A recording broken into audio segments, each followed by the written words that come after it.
prosíme tě, vyslyš nás. Abychom na přímluvu svaté Zdislavy vzorně vychovávali děti v rodinách, prosíme tě, vyslyš nás.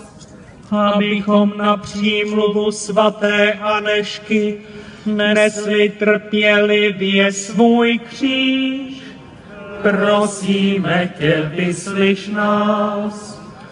Abychom se na přímluvu svaté Hedviky uchránili rodinných nesvárů, prosíme tě, vyslyš nás. Abychom na přímluvu svatého Norberta zbožně přijímali a uctívali eucharistického Krista, prosíme tě, vyslyš nás. Oroduj za nás, svatý Jene. Modleme se.